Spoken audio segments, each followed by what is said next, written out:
Guys, Rakesh नाम का बंदा गांव से शहर आया था कुछ काम के लिए। और राकेश ने जब तक वो काम खत्म किया तो रात के 2 बज चुके थे।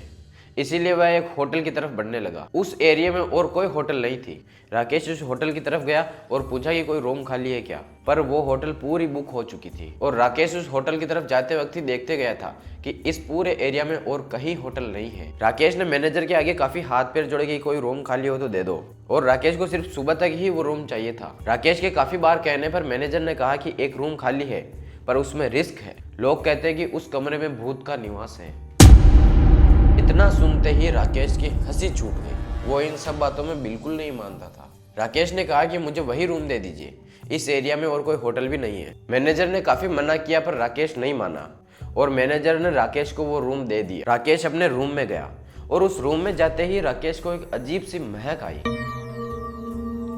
सामने दीवारों पर काफी लंबी लंबी दरारें थी और उस कमरे के शीशे पर बिल्कुल छोटे छोटे अक्षरों में लिखा हुआ था, यहां मत रुको। राकेश ने ये सब चीजें नजरअंदाज कर दी और राकेश फ्रेश होकर आया और बेड पर लेटा।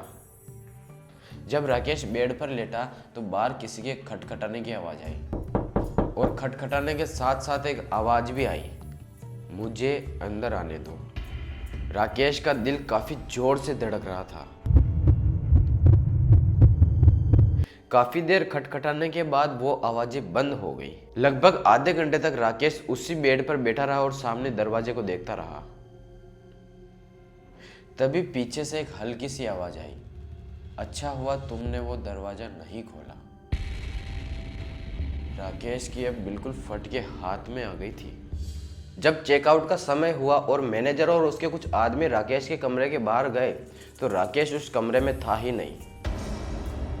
राकेश कहाँ गया ये कोई नहीं जानता।